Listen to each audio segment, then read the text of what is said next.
Today we're going to take a look at how to paint subtlety, how to paint subtle color and value changes. And the subject here is going to be California ocean scenes with the crashing surf down here and rocks and the cliffs and all that subtlety that's going on in there. Because what happens inevitably is we get caught up in all the minutia. You know, I can sit here and I can point out 5 or 6 or 7 different colors in this cliff, probably 3 or 4 or 5 values, even more values than that. And we get caught up in that and we lose the big picture. So we want to take a look at how to save the picture, how to make it work, that it's suggesting the light has a good composition. And that all has to do with shape and value, so that when we get to the subtlety, we have everything established. Which means, typically, we're not going to start with every little dot and dash we see. And it's so easy to get caught up in that. We tend to paint the subtlety right off the bat. But what we want to do is keep it in big shapes for as long as possible. So when I look at this, of course I see a shape here with a bunch of different dark and light greens in there, and then you got a cliff here, so you're ending up with a lot of little cliffs here, and within each cliff I see some warm gray, some real light cool gray, orange, gray or orange, darker gray, and then 3 or 4 values of gray in here, and then back to 2 or 3 or 4 values of orange, along with kind of a warm dark with this stuff, and then the green, and then kind of a brownish green or reddish green in here, going all the way to gray in some areas. And it is so easy to look at that, start adding those little subtleties right away. There's so much color in this moss stuff growing on the rocks, and we can get caught up in that. Same thing with the water. You got 3 or 4 values of that muted blue, and you got a gray, blue, green, and then the white foam, which isn't really white. We want to put a temperature to it, kind of maybe a warmish gray, extremely light, 99% white, but still it's a gray, but a warm gray because the sunlight is hitting it. So I want to look at this and be able to break it down to simple shapes that make it easier to put together. Then after I have it put together, I can spend as much time as I want chopping it up, as long as I don't lose that big overall value. Because those big shapes, big values, big areas of color are what make the design as well. And if we get rid of that, we're going to get lost. So I see this, when I look at this, breaking it up into that. This is how I want my canvas to look when I'm done with the block in, before I start adding more color variation. And you can see that's just pulling it together into bigger shapes. And what I'm thinking of, like when I look at this area here, what I'm thinking of is, obviously I don't want to do the darkest dark that we see, those little darks. I don't want to do this real light gray. I want to pick kind of a middle value, not the lightest, not the darkest. So I can either go with kind of the grayish orange or just a warm gray. Warm gray being blue and orange, probably not yellow and violet, although I could though use the yellow and violet. Same thing with the grass here, just pick maybe the darker warm gray, then come back and add the greens on top. But everything is a decision of kind of a middle value. So when I get down to here, I'll probably add this darker value because it's a pretty strong jump. But I want to get an overall value of these rocks, these smaller rocks in the surf, that are a lot darker than the big cliffs. And that's what I want to show, is that value difference. And I'm also thinking, after picking one value from the cliffs, how much lighter the cliffs are here than the dark water or the green moss growing on the, whatever that stuff is, growing on the rocks. or how much darker it is in the sky even. So picking a middle value, not too dark, not too light, but the overall value, making sure I get it the right relationship to all the other values. And that just takes some comparing, mixing, putting it down, comparing it with the other values, and then adjusting it, and then compare it again and adjust it again. But if I can keep it bigger shapes, like I've done here, then it's easier to compare. But if I have 35 shapes instead of maybe 10, then it's going to be a lot harder. So make your shapes big and simple, and find an overall value. So same thing with the water. I found 2 values for the foam. This is kind of a muted green. Doesn't look very greenish, but it actually is. And this is a muted blue with a little bit of, maybe a touch of burnt sienna or a touch of cad red. But not much, just enough to slightly mute it. There is some, and again, color-wise, that's a muted color, so that when I come back into that, I can pick out some stronger colors, maybe slightly lighter, and maybe slightly darker. But that middle value is a little on the muted side, so I can chop in some stronger colors. But if I can keep it big and simple and spend most of the time, well, 3/4 of the time, getting the right value and color relationships compared to the other shapes, that's really going to work. And it doesn't have to be real thick. This block ink can be fairly thin, but enough thickness to it or enough body to the paint that when I scrub a color into it, this color, this overall color, kind of affects it a little bit. It holds everything together, keeps all the other colors from jumping out. So if I had to put these big shapes in, let it dry, and then try and break it up, I would have too many strong value changes and too many strong color changes. But if I scrub all these different color and value changes into slightly wet paint, then that wet paint kind of pulls it together. It sinks into whatever paint you put on top, and it creates a bit more harmony. Because it is subtle, it's not big jumps of color. You can really see that in here where there's a lot of color change, but they aren't huge jumps. It's not like going from orange rock to blue water. It's real subtle changes.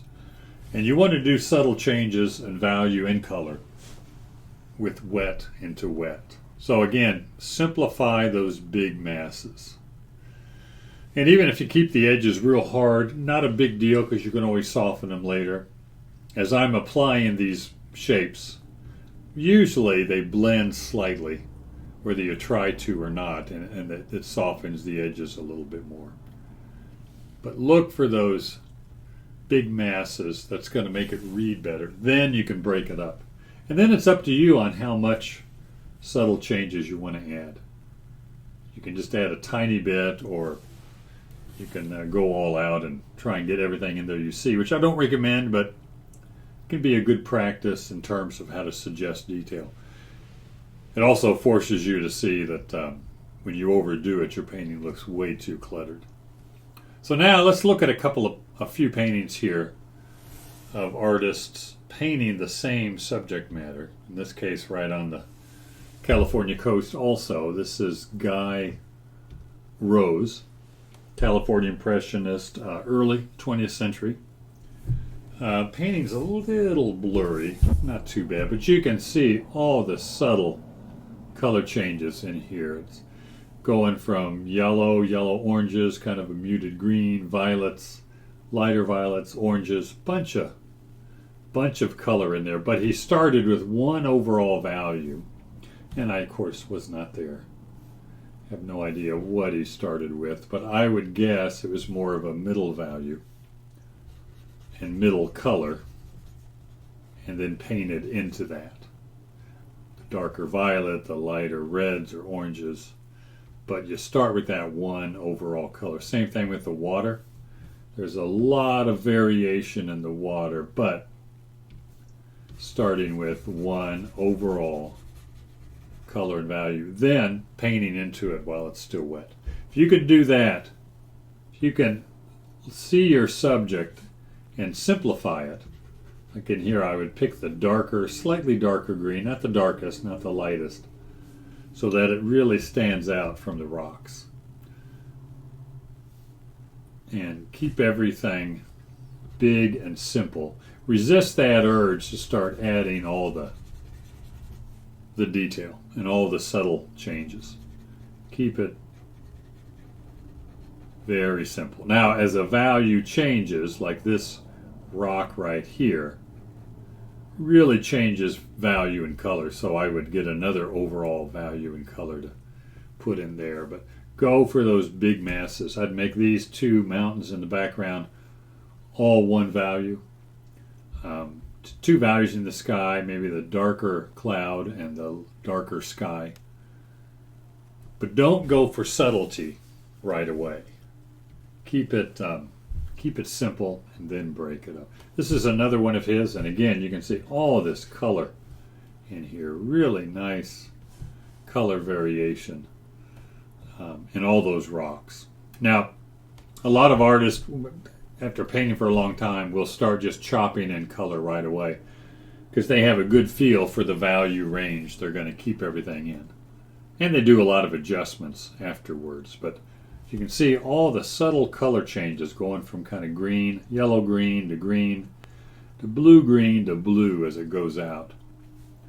But maybe starting with one or two colors first, one or two values, and then breaking it up. But real nice flow to this and a lot of nice subtle color. The interesting thing is when we make this a black and white, you can see you lose all that color obviously, and it looks like, you can't tell that there's so many color changes because a lot of those color changes are the same value. All you see is maybe 3 value changes going from light to dark where it's showing some form. But the minute you introduce the color, then it looks like really detailed, a lot of value changes, but it's not. It's just color change. Subtle color changes that make the difference. Now this is a Monet, and I really liked his cliff paintings. Of course, his are France. Guy Rose's are in California. But it's the same thing. You got these big shapes, maybe 2 values in the sky, 2 values on the rocks, value on the beach, 2 or 3 values in the water, but keeping it very simple at first. You can see he's painting on top of, I don't know, maybe this value. And here he's picking one of these light values, then he goes back in and paints into it. Now again, he might have started chopping in colors right away, but when you're Monet, I think you can do what you want. He had such a feeling for value and color change. You say the word Monet and it's just, everybody and their dog knows Monet was a painter. One of the most famous painters. But he was probably the most innovative painter when it comes to color, because nobody saw color like this before. Nobody saw color in terms of spots of color, more intense color next to each other that create kind of a vibration. Everything was more value oriented when they painted, but he was more light and shadow oriented, more color oriented. But you still have to have the values working well, but really nice. And all these dots and dashes, all these small strokes of different colors and values, they all go on top of a bigger shape, a bigger mass, to create some broken color. Same thing here, strong separation of the dark and the light. Again, a lot of dark and light separation, choppy strokes, really busy, but all the big shapes hold up value-wise. It's all separated, the light from the dark. Then he goes in and breaks it up. And it's that subtle change you see in the cliffs and in the green grass here and in the water that makes it work. But before you get to that subtle change, you have to have the big shapes masked in. This one's really nice. You can almost say this looks too light to be in shadow. There's a lot of reflecting. The sun comes down, hits here, and then bounces into there. But it really works. It's really, really nice. I mean, you can paint like he did. You can break the rules once in a while. And, if you have a good reason for it. It's a lot easier to break the rules when you understand them and you know what you're breaking them for and what you're doing. And he did that when he wanted to, for a certain reason. It's when we break the rules and we have no idea what they are that it really is glaring. But anyway, as you do these, see how big and simple you can make the shapes. Find an overall middle value or overall value that you see in those big shapes, not the darkest or the lightest, and get everything filled in, even if it's kind of flat. And then you can go back and add the subtle color changes and value changes.